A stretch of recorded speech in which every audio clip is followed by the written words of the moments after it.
ओम श्री गुरुवे नमः। आज सुनिए बृहस्पतिवार यानी गुरुवार व्रत की संपूर्ण कथा। उससे पहले जानिए देवगुरु बृहस्पति के बारे में।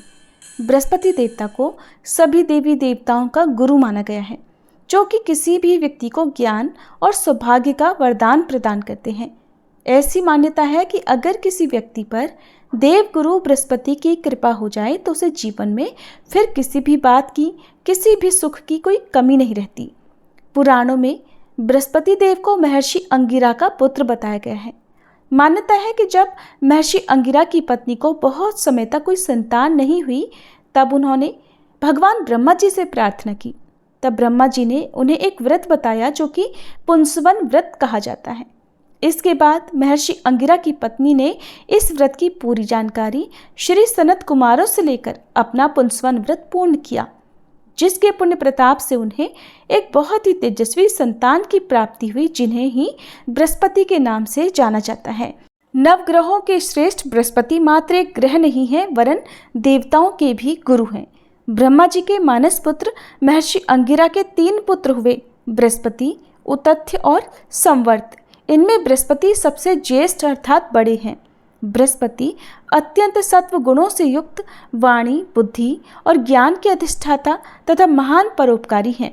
बृहस्पति देव अपने एक रूप से देव पुरोहित के रूप में इंद्र सभा ब्रह्म सभा में विराजमान रहते हैं और दूसरे रूप से ग्रह के रूप में प्रतिष्ठित होकर नक्षत्र मंडल में विराजमान रहते हैं। बृहस्पति देव के देवताओं के गुरु बनने के पीछे एक अत्यंत सुंदर कथा स्कंद पुराण में वर्णित है, जिसके अनुसार एक समय देवगुरु बृहस्पति ने काशी में शिवलिंग की स्थापना कर घोर तपस्या की। तपस्या करते हुए 10,000 वर्ष बीत गए। तब महादेव उस शिवलिंग से प्रकट हुए और बृहस्पति जी से कहने लगे, मैं तुम्हारी तपस्या से प्रसन्न हूँ, अपना अभीष्ट वर मांगो। अपने सामने उन अत्यंत प्रकाशवान तेजोमय शिव को देखकर बृहस्पति उनकी स्तुति करने लगे कि हे जगन्नाथ, आप त्रिगुणातीत, जरा मरण से रहित, त्रिजगन्मय, भक्तों का उद्धार करने वाले और शरणागत वत्सल हैं। आपके दर्शनों से ही मैं कृतकृत्य हो गया हूँ, मेरी समस्त कामनाएं पूरी हो गई हैं, अतः अब कुछ भी अप्राप्त नहीं रह गया। बृहस्पति की ऐसी स्तुति सुनकर महादेव ने और भी अधिक प्रसन्न होकर उन्हें अनेक वर दिए और कहा, हे अंगिरस, तुमने बृहत अर्थात बड़ा तप किया है, इसलिए तुम इंद्रादि देवों के पालक तथा ग्रहों में पूज्य हो जाओगे और तुम्हारा नाम बृहस्पति होगा। महादेव ने आगे कहा, हे ग्रहाधीश, तुम बड़े वक्ता और विद्वान हो, इसलिए तुम्हारा नाम वाचस्पति भी होगा। जो प्राणी तुम्हारे द्वारा स्थापित इस बृहस्पतिश्वर लिंग की आराधना करेगा और तुम्हारे द्वारा की गई स्तुति का पाठ करेगा, उसे मनोवांछित फल प्राप्त होगा तथा ग्रह जनित कोई अन्य बाधा उसे पीड़ित नहीं करेगी। इतना कहकर महादेव ने सभी देवताओं को बुलाकर बृहस्पति जी को देवाचार्य तथा देवगुरु के पद पर प्रतिष्ठित कर दिया। बृहस्पतिवार व्रत की पौराणिक कथा के अनुसार प्राचीन समय की बात है। भारतवर्ष में एक राजा राज्य करता था। वह बड़ा प्रतापी और दानी था। वह नित्य प्रति मंदिर में भगवान के दर्शन करने जाता था। वह ब्राह्मण और गुरु की सेवा किया करता था। उसके द्वार से कोई भी याचक निराश होकर नहीं लौटता था। वह प्रत्येक गुरुवार को व्रत रखता और पूजन करता था। हर दिन गरीबों की सहायता करता था, परंतु ये सब बातें उसकी रानी को अच्छी नहीं लगती थी। वो न तो व्रत करती, न ही किसी को एक भी पैसा दान में देती थी और राजा से भी ऐसा करने को मना किया करती थी। एक समय की बात है कि राजा शिकार खेलने वन को चले गए थे। घर पर रानी और दासी थी। उसी समय गुरु बृहस्पति साधु का रूप धारण करके राजा के दरवाजे पर भिक्षा मांगने आए। साधु ने रानी से भिक्षा मांगी तो वह कहने लगी, हे साधु महाराज, मैं इस दान और पुण्य से तंग आ गई हूँ। इस कार्य के लिए तो मेरे पतिदेव ही बहुत हैं। अब आप ऐसी कृपा करें कि हमारा सारा धन नष्ट हो जाए और मैं आराम से रह सकूं। साधु रूपी बृहस्पति देव ने कहा, हे देवी, तुम बड़ी विचित्र हो। संतान और धन से कोई दुखी नहीं होता है, इसको तो सभी चाहते हैं। पापी भी पुत्र और धन की इच्छा करता है। अगर तुम्हारे पास धन अधिक है तो भूखे मनुष्यों को भोजन कराओ, प्याऊ लगवाओ, ब्राह्मणों को दान दो, धर्मशालाएं बनवाओ, कुआं, तालाब, बावड़ी, बाग, बगीचे आदि का निर्माण कराओ तथा निर्धनों की कुंवारी कन्याओं का विवाह कराओ और यज्ञ आदि करो। इस प्रकार के कर्मों से आपके कुल का और आपका नाम परलोक में सार्थक होगा और स्वर्ग की प्राप्ति होगी। किंतु रानी साधु की इन बातों से खुश नहीं हुई। उसने कहा, हे साधु महाराज, मुझे ऐसे धन की बिल्कुल आवश्यकता नहीं जिसको मैं अन्य लोगों को दान दूं या जिसको रखने और संभालने में ही मेरा सारा समय नष्ट हो जाए। तब साधु ने कहा, हे देवी, अगर तुम्हारी ऐसी ही इच्छा है तो जैसा मैं तुम्हें बताता हूँ तुम वैसा ही करना। बृहस्पतिवार के दिन घर को गोबर से लीपना, अपने केशों को पीली मिट्टी से धोना, राजा से कहना वह दाढ़ी कटवाए, भोजन में मांस मदिरा खाना, कपड़ा धोबी के यहाँ धुलने देना। इस प्रकार 7 बृहस्पतिवार करने से तुम्हारा सब धन नष्ट हो जाएगा। ऐसा कहकर साधु महाराज रूपी बृहस्पति देव अंतर्ध्यान हो गए। रानी ने साधु के कहे अनुसार 7 बृहस्पतिवार तक वैसा ही करने का विचार किया। साधु के बताए अनुसार कार्य करते हुए केवल 3 बृहस्पतिवार ही बीते थे कि उसकी समस्त धन संपत्ति नष्ट हो गई। भोजन के लिए दोनों समय परिवार तरसने लगा तथा सांसारिक भोगों से दुखी रहने लगा। तब वह राजा रानी से कहने लगा, हे रानी, तुम यहाँ पर रहो, मैं दूसरे देश को जाता हूँ, क्योंकि यहाँ पर मुझे सभी मनुष्य जानते हैं, इसलिए मैं यहाँ कोई काम नहीं कर सकता। मैं अब परदेश जा रहा हूँ, वहाँ कोई काम धंधा करूँगा, शायद हमारे भाग्य बदल जाएं। ऐसा कहकर राजा परदेश चला गया। वह वहाँ जंगल से लकड़ी काट कर लाता और शहर में बेचता। इस तरह जीवन व्यतीत करने लगा। इधर राजा के बिना रानी और दासियां दुखी रहने लगी। किसी दिन भोजन मिलता और किसी दिन जल पीकर ही रह जाती। एक बार रानी और दासियों को 7 दिन तक बिना भोजन के रहना पड़ा, तो रानी ने अपनी दासी से कहा, हे दासी, यहाँ पास ही के नगर में मेरी बहन रहती है, वह बड़ी धनवान है, तू उसके पास जा और वहां से 5 सेर बेझर मांग कर ले आ, जिससे कुछ समय के लिए गुजर हो जाएगा। दासी रानी की बहन के पास गई। रानी की बहन उस समय पूजा कर रही थी। दासी ने रानी की बहन से कहा, हे रानी, मुझे आपकी बहन ने भेजा है, मुझे 5 सेर बेझर दे दो। दासी ने ये बात अनेक बार कही, परंतु रानी की बहन ने कोई उत्तर नहीं दिया, क्योंकि उस समय वह बृहस्पतिवार की कथा सुन रही थी। जब दासी को रानी की बहन से कोई उत्तर नहीं मिला तो वह बहुत दुखी हुई। उसे क्रोध भी आया। वह लौटकर रानी से बोली, हे रानी, आपकी बहन तो बहुत ही घमंडी है, वह तो छोटे लोगों से बात भी नहीं करती। मैंने उससे बहुत बार कहा, लेकिन उसने कोई उत्तर नहीं दिया। मैं वापस चली आई। रानी बोली, हे दासी, इसमें उसका कोई दोष नहीं है। जब बुरे दिन आते हैं तब कोई सहारा नहीं देता। अच्छे बुरे का पता विपत्ति में ही लगता है। अब तो जो ईश्वर की इच्छा होगी वही होगा। ये सब हमारे भाग्य का दोष है। उधर रानी की बहन ने सोचा कि मेरी बहन की दासी आई थी, परंतु मैं उससे नहीं बोली, इससे वह बहुत दुखी हुई होगी। अतः कथा सुनकर और विष्णु भगवान का पूजन समाप्त कर वह अपनी बहन के घर आई और कहने लगी, हे बहन, मैं बृहस्पतिवार का व्रत कर रही थी, तुम्हारी दासी हमारे घर गई थी, परंतु जब तक कथा होती है तब तक हम लोग ना उठते हैं और ना बोलते हैं, इसलिए मैं नहीं बोली। कहो दासी क्यों गई थी? रानी बोली, बहन, हमारे घर अनाज नहीं था। वैसे तुमसे कोई बात छिपी नहीं है, इस कारण मैंने दासी को तुम्हारे पास 5 सेर बेझर लेने के लिए भेजा था। रानी की बहन बोली, बहन देखो, बृहस्पति भगवान सबकी मनोकामनाएं पूर्ण करते हैं, देखो शायद तुम्हारे घर में अनाज रखा हो। ये सुनकर दासी घर के अंदर गई तो वहां उसे एक घड़ा बेझर का मिल गया। उसे बड़ी हैरानी हुई, क्योंकि उसने एक एक बर्तन देख लिया था। उसने बाहर आकर रानी को बताया। दासी अपनी रानी से कहने लगी, हे रानी देखो, वैसे हमको जब अन्न नहीं मिलता तब हम रोज व्रत ही तो करते हैं।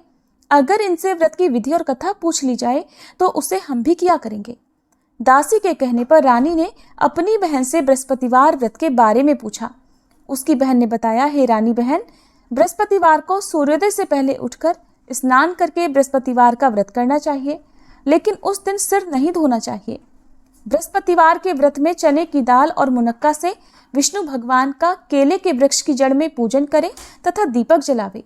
उस दिन एक ही समय भोजन करें। भोजन पीले खाद्य पदार्थ का करें और कथा सुने। इस प्रकार करने से गुरु भगवान प्रसन्न होते हैं, अन्न पुत्र धन देते हैं, मनोकामना पूर्ण करते हैं। व्रत और पूजन की विधि बताकर रानी की बहन अपने घर लौट गई। रानी और दासी दोनों ने निश्चय किया कि बृहस्पति देव भगवान का पूजन जरूर करेंगे। 7 दिन बाद जब बृहस्पतिवार आया तो उन्होंने व्रत रखा। घुड़साल में जाकर चना और गुड़ बीन लाई तथा उसकी दाल से केले की जड़ तथा विष्णु भगवान का पूजन किया। अब पीला भोजन कहाँ से आए? दोनों बड़ी दुखी हुई, परंतु उन्होंने व्रत किया था, इस कारण बृहस्पति देव भगवान प्रसन्न थे। एक साधारण व्यक्ति के रूप में वे 2 थालों में सुंदर पीला भोजन लेकर आए और दासी को देकर बोले, हे दासी, ये भोजन तुम्हारे और रानी के लिए है, तुम दोनों कर लेना। दासी भोजन पाकर बहुत प्रसन्न हुई और रानी से बोली, रानी जी भोजन कर लो। रानी को भोजन आने के बारे में कुछ नहीं पता था, इसलिए वह दासी से बोली, जा तू ही भोजन कर, क्यों तू व्यर्थ में हमारी हंसी उड़ाती है। तब दासी बोली, रानी एक व्यक्ति भोजन दे गया है। तब रानी कहने लगी, वो भोजन तेरे लिए ही देकर गया है, तू ही भोजन कर। दासी ने कहा, वह व्यक्ति हम दोनों के लिए 2 थालों में भोजन देकर गया है, इसलिए मैं और आप दोनों ही साथ साथ भोजन करेंगे। फिर दोनों ने गुरु भगवान को नमस्कार कर भोजन किया। उसके बाद से वे प्रत्येक बृहस्पतिवार को गुरु भगवान का व्रत और पूजन करने लगी। बृहस्पति भगवान की कृपा से उनके पास धन हो गया, परंतु रानी फिर पहले की तरह से आलस्य करने लगी। तब दासी बोली, देखो रानी, तुम पहले भी इसी प्रकार आलस्य करती थी, तुम्हें धन रखने में कष्ट होता था, इस कारण सभी धन नष्ट हो गया। अब गुरु भगवान की कृपा से धन मिला है तो तुम्हें फिर आलस्य होता है। बड़ी मुसीबतों के बाद हमने ये धन पाया है, इसलिए हमें दान पुण्य करना चाहिए। तुम भूखे मनुष्यों को भोजन कराओ, प्याऊ लगवाओ, ब्राह्मणों को दान दो, कुआं, तालाब, बावड़ी आदि का निर्माण करवाओ, मंदिर पाठशाला बनवाकर दान दो, कुंवारी कन्याओं का विवाह करवाओ, धन को शुभ कार्यों में खर्च करो, जिससे तुम्हारे कुल का यश बढ़े और स्वर्ग प्राप्त हो और पितर भी प्रसन्न हो। दासी की बात मानकर रानी ने इसी प्रकार के कर्म करने प्रारंभ कर दिए, जिससे उनका काफी यश फैलने लगा। एक दिन रानी और दासी आपस में विचार करने लगी कि न जाने राजा किस दशा में होंगे, उनकी कोई खोज खबर नहीं है। उन्होंने बृहस्पति देव से प्रार्थना की और तब भगवान ने रात्रि में राजा को स्वप्न में कहा, हे राजा उठ, तेरी रानी तुझको याद करती है, अब अपने देश को वापस लौट जा। राजा प्रातःकाल उठकर जंगल से लकड़ियां काट कर लाने के लिए जंगल की ओर चल पड़ा। जंगल से गुजरते हुए वह सोचने लगा, रानी की गलती से उसे कितने दुख भोगने पड़े। राजपाट छोड़कर उसे जंगल में आकर रहना पड़ा। जंगल से लकड़ियां काटकर उन्हें बेचकर गुजारा करना पड़ा। उसी समय उस जंगल में बृहस्पति देव एक साधु का रूप धारण करके आए और राजा के पास आकर बोले, हे लकड़हारे, तुम इस सुनसान जंगल में किस चिंता में बैठे हो, मुझे बतलाओ। यह सुनकर राजा की आंखों में आंसू भर आए और साधु की वंदना करके वह बोला, हे प्रभु, आप सब कुछ जानने वाले हैं। ऐसा कहकर राजा ने साधु को अपनी संपूर्ण कथा सुना दी। महात्मा दयालु होते हैं। वे राजा से बोले, हे राजा, तुम्हारी पत्नी ने बृहस्पति देव के प्रति अपराध किया था, जिसके कारण तुम्हारी ये दशा हुई। अब तुम किसी प्रकार की चिंता मत करो, भगवान तुम्हें पहले से अधिक धन देंगे। देखो, तुम्हारी पत्नी ने बृहस्पतिवार का व्रत करना प्रारंभ कर दिया है। अब तुम भी बृहस्पतिवार का व्रत करके चने की दाल और गुड़ जल के लोटे में डालकर केले का पूजन करो, फिर कथा कहो या सुनो, भगवान तुम्हारी सब मनोकामनाओं को पूर्ण करेंगे। साधु को प्रसन्न देखकर राजा बोला, हे प्रभु, मुझे लकड़ी बेचकर इतना पैसा नहीं मिलता जिससे भोजन करने के उपरांत कुछ बचा सकूं, और मैंने रात्रि में अपनी रानी को व्याकुल देखा है। मेरे पास कोई साधन नहीं जिससे समाचार जान सकूं। फिर मैं बृहस्पति देव की क्या कहानी कहूं, मुझे तो कुछ भी नहीं मालूम है। साधु ने कहा, हे राजा, तुम किसी बात की चिंता मत करो। बृहस्पतिवार के दिन तुम रोजाना की तरह लकड़ियां लेकर शहर में जाओ, तुम्हें रोज से 2 गुना धन प्राप्त होगा, जिससे तुम भलीभांति भोजन कर लोगे और बृहस्पति देव की पूजा का सामान भी आ जाएगा। बृहस्पतिवार की कथा इस प्रकार है। प्राचीन काल में एक बहुत ही निर्धन ब्राह्मण था। उसकी कोई संतान नहीं थी। वह नित्य पूजा पाठ करता, परंतु उसकी पत्नी बहुत मलिनता के साथ रहती थी। वो न तो स्नान करती और न किसी देवता का पूजन करती थी। प्रातःकाल उठते ही सबसे पहले भोजन करती, बाद में कोई अन्य कार्य करती। ब्राह्मण देवता बहुत दुखी रहते थे। पत्नी को बहुत समझाते, किंतु कोई परिणाम नहीं निकलता। भगवान की कृपा से ब्राह्मण की पत्नी के कन्या उत्पन्न हुई। वह कन्या अपने पिता के घर में बड़ी होने लगी। वह बालिका प्रातः स्नान करके भगवान विष्णु का जप करती। वह बचपन से ही बृहस्पतिवार का व्रत भी करने लगी थी। पूजा पाठ समाप्त कर स्कूल जाती तो अपनी मुट्ठी में जौ भरकर ले जाती और पाठशाला जाने के मार्ग में डालती जाती। वही जौ सोने के हो जाते तो लौटते समय उनको बीनकर घर ले आती। एक दिन वह बालिका सूप में उन सोने के जौ को फटक साफ कर रही थी। तभी उसकी माँ ने देख लिया और कहने लगी, हे बेटी, सोने के जौ को फटकने के लिए सोने का सूप होना चाहिए। दूसरे दिन गुरुवार था। उस कन्या ने व्रत रखा और बृहस्पति देव से प्रार्थना करके कहा, हे प्रभु, यदि मैंने सच्चे मन से आपकी पूजा की हो तो मुझे सोने का सूप दे दो। बृहस्पति देव ने उसकी प्रार्थना स्वीकार कर ली। रोजाना की तरह वह कन्या जौ फैलाती हुई पाठशाला चली गई। पाठशाला से लौटकर जब वह जौ बीन रही थी तो बृहस्पति देव की कृपा से उसे सोने का सूप मिला। उसे वह घर ले आई और उससे जौ साफ करने लगी, परंतु उसकी माँ का वही ढंग रहा। एक दिन की बात है, वह कन्या सोने के सूप में जौ साफ कर रही थी। उस समय उस नगर का राजकुमार वहां से होकर निकला। इस कन्या के रूप और सोने के सूप में जौ को साफ करते देखकर वह उस कन्या पर मोहित हो गया। राजमहल आकर वह भोजन तथा जल त्याग कर उदास होकर लेट गया। राजा को जब राजकुमार द्वारा अन्न जल त्यागने का समाचार मिला तो अपने मंत्रियों के साथ वह अपने पुत्र के पास आया और बोले, हे बेटा, तुम्हें किस बात का कष्ट है? किसी ने अपमान किया है अथवा कोई और कारण है? मुझे बताओ, मैं वही करूंगा जिससे तुम्हें प्रसन्नता हो। तब राजकुमार ने अपने पिता की बातें सुनी और बोला, मुझे आपकी कृपा से किसी बात का दुख नहीं है, किसी ने मेरा अपमान नहीं किया है, परंतु मैं उस लड़की के साथ विवाह करना चाहता हूँ जो सोने के सूप में जौ साफ कर रही थी। ये सुनकर राजा आश्चर्य में पड़ गया और बोला, हे बेटा, इस तरह की कन्या का पता तुम ही लगाओ, मैं उसके साथ तुम्हारा विवाह अवश्य ही करवा दूंगा। राजकुमार ने राजा को उस लड़की के घर का पता बतलाया। मंत्री उस लड़की के घर गया और राजा का आदेश ब्राह्मण को सुनाया। कुछ ही दिन बाद ब्राह्मण की कन्या का विवाह राजकुमार के साथ संपन्न हो गया। कन्या के घर से जाते ही उस ब्राह्मण देवता के घर में पहले की तरह गरीबी का वास हो गया। अब भोजन के लिए भी अन्न बड़ी मुश्किल से मिलता था। एक दिन दुखी होकर ब्राह्मण अपनी पुत्री से मिलने गया। बेटी ने पिता की दुखी अवस्था को देखा और अपनी माँ का समाचार पूछा। ब्राह्मण देवता ने सभी हाल कह सुनाया। तब कन्या ने बहुत सारा धन देकर अपने पिता को विदा कर दिया। इस तरह ब्राह्मण का कुछ समय सुखपूर्वक बीता, लेकिन कुछ दिन बाद फिर वही हाल हो गया। ब्राह्मण फिर अपनी कन्या के यहाँ गया और सभी हाल कहा तो पुत्री कहने लगी, हे पिताजी, आप माताजी को यहाँ लिवा लाओ, मैं उन्हें वह विधि बता दूंगी जिससे गरीबी दूर हो जाए। अब ब्राह्मण देवता अपनी पत्नी को साथ लेकर अपनी पुत्री के पास राजमहल में पहुंचे तो पुत्री अपनी माँ को समझाने लगी, हे माँ, तुम प्रातःकाल उठकर प्रथम स्नान आदि करके विष्णु भगवान का पूजन करो तो सब दरिद्रता दूर हो जाएगी। परंतु उसकी माँ ने उसकी एक बात नहीं मानी। वह प्रातःकाल उठकर अपनी पुत्री का बचा जूठन खा लेती थी। एक दिन उसकी पुत्री को बहुत गुस्सा आया। उसने एक रात कोठरी से सारा सामान निकाल दिया और उसमें अपनी माँ को बंद कर दिया। प्रातः उसमें से निकाला और स्नानादि करा के पूजा पाठ करवाया तो उसकी माँ की बुद्धि ठीक हो गई। इसके बाद वह नियम से पूजा पाठ करती और प्रत्येक बृहस्पतिवार को व्रत करने लगी। इस व्रत के पुण्य प्रभाव से उसकी माँ भी बहुत धनवान हो गई और बृहस्पति देवता के प्रभाव से स्वर्ग को गई। वह ब्राह्मण भी सुखपूर्वक इस लोक का सुख भोग कर स्वर्ग को प्राप्त हुए। इस तरह कहानी कहकर साधु महाराज वहां से लोप हो गए। धीरे धीरे समय बीतने पर फिर बृहस्पतिवार का दिन आया। राजा जंगल से लकड़ी काटकर किसी शहर में बेचने गए। उसे उस दिन और दिनों से अधिक धन मिला। राजा ने चना, गुड़ आदि लाकर बृहस्पतिवार का व्रत किया। उस दिन से उसके सभी क्लेश दूर हुए। परंतु जब अगला गुरुवार का दिन आया तो वह बृहस्पतिवार का व्रत करना भूल गया। इस कारण बृहस्पति भगवान नाराज हो गए। उस दिन उस नगर के राजा ने विशाल यज्ञ का आयोजन किया तथा अपने समस्त राज्य में घोषणा करवा दी कि कोई भी मनुष्य अपने घर में भोजन ना बनाए और आग भी ना जलाए। समस्त जनता मेरे यहाँ भोजन करने आए। इस आज्ञा को जो न मानेगा उसको फांसी की सजा दी जाएगी।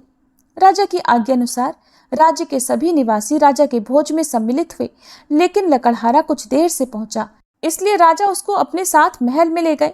जब राजा लकड़हारे को भोजन करा रहे थे तो रानी की दृष्टि उस खूंटी पर पड़ी जिस पर उसका हार लटका हुआ था। उसे हार खूंटी पर लटका दिखाई नहीं दिया। रानी को निश्चय हो गया कि मेरा हार उस लकड़हारे ने चुरा लिया है। उसी समय सैनिक बुलवाकर उसको कैद खाने में डलवा दिया। जब लकड़हारा कारागार में पड़ गया तो बहुत दुखी होकर विचार करने लगा कि न जाने कौन से पूर्व जन्म के कर्म से मुझे ये दुख प्राप्त हुआ है, और उसी साधु को याद करने लगा जो जंगल में मिला था।